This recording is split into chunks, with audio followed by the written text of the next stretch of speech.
Halo semuanya, selamat datang di channel ini di mana kita akan membahas berbagai alur cerita film bagus yang kurang mendapat perhatian alias underrated.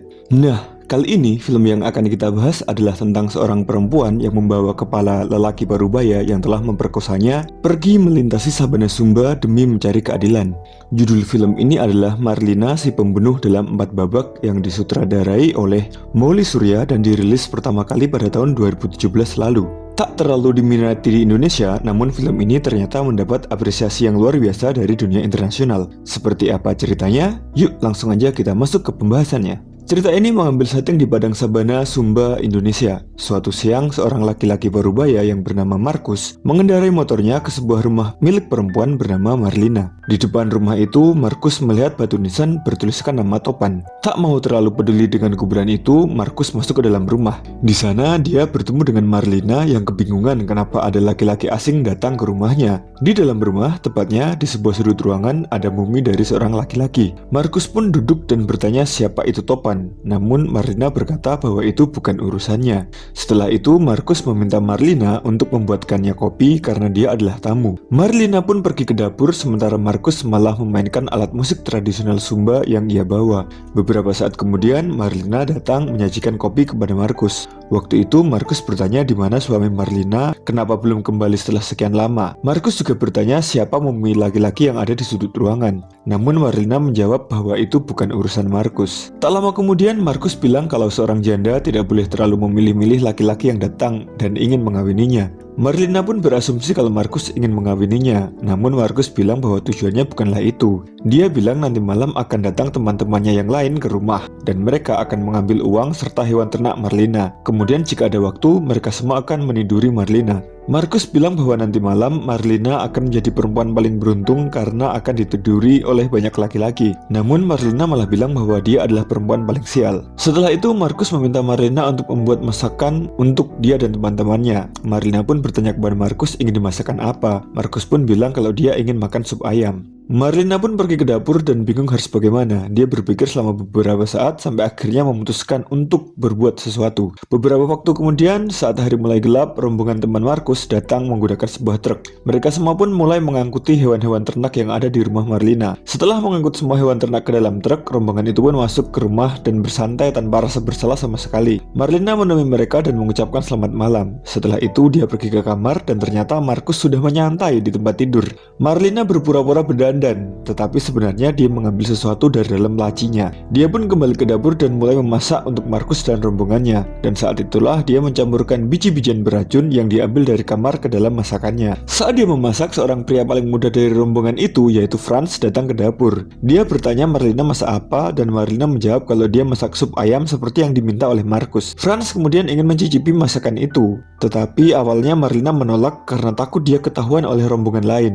Untungnya salah satu pria datang ke dapur dan meminta Franz untuk mengantar semua hewan ternak untuk dijual. Akhirnya Franz pun pergi meninggalkan rumah beserta seorang rekannya. Beberapa saat kemudian Marlina menyajikan masakannya kepada rombongan. Dia dipuji karena masakannya sangat enak. Tak lama kemudian masing-masing dari mereka yang memakan masakan itu pun akhirnya berjatuhan dan meninggal dunia. Setelah menghabisi mereka, Marlina pergi ke kamarnya di mana Markus masih tertidur. Dia mendekati Markus dan Markus pun bangun. Setelah itu Markus mulai melecehkan Marlina. Meski begitu, Marlina sebenarnya merencanakan sesuatu. Saat Markus menidurinya dan dia lengah, Marlina mengambil sebuah golok yang ada di sana dan langsung memenggal kepala Markus. Setelah itu Marlina pun duduk dan menyandarkan kepalanya ke mumi suaminya yang ada di sudut ruangan sampai pagi tiba. Esoknya Marlina pergi menenteng kepala Markus untuk datang ke kantor polisi. Dia menunggu kendaraan di pinggir jalan dan bertemu dengan perempuan hamil bernama Novi. Marlina bilang kalau dia akan membawa kepala itu ke kantor polisi. Setelahnya Marlina bertanya Novi mau pergi kemana. Novi bilang kalau dia ingin menemui suaminya yaitu Umbu. Novi juga bilang kalau harusnya dia sudah melahirkan minggu lalu. Dia sudah hamil selama 10 bulan dan Umbu malah bertanya anaknya sungsang atau tidak. Menurut mitos setempat, jika perempuan hamil lebih dari 9 bulan dan bayinya sungsang, artinya perempuan itu sudah selingkuh.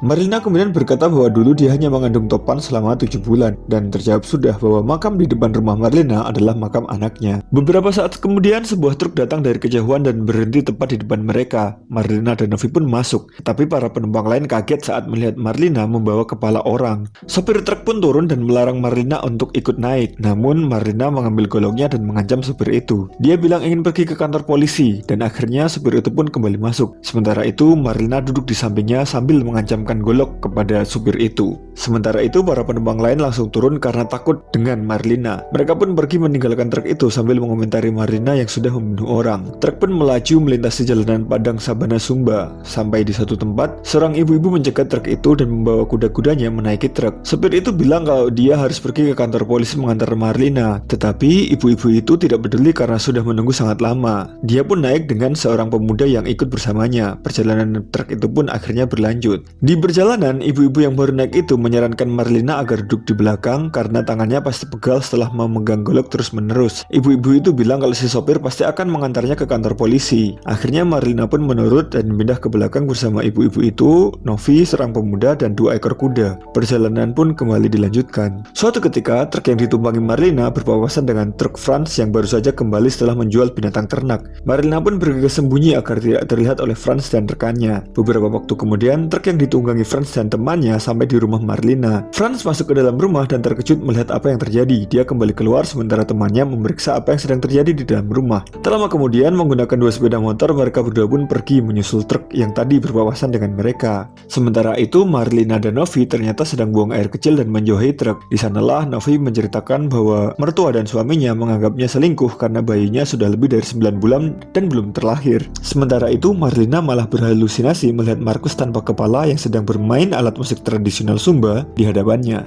Mereka berdua pun berniat kembali ke truk, tetapi ternyata Franz dan kawannya sudah ada di sana dan mencari Marlina. Saat itulah Marlina mengaku sudah diperkosa oleh Markus dan rombongannya. Karena itulah dia membunuh mereka semua kecuali Franz dan temannya itu. Marlina bilang dia ingin pergi ke kantor polisi, namun menurut Novi itu tidak ada gunanya. Novi pun menyarankan agar Marlina pergi ke gereja dan melakukan pengakuan dosa. Namun Marlina menolak karena dia merasa tidak berdosa sama sekali. Setelah itu, Novi meminta Marlina menunggu di sana. Novi pun pergi ke arah truk itu dan berbicara dengan Franz. Menurut Franz, dia hanya ingin Marlina mengembalikan kepala Markus. Tak lama kemudian, truk itu pun melanjutkan perjalanan diikuti oleh Franz dan temannya.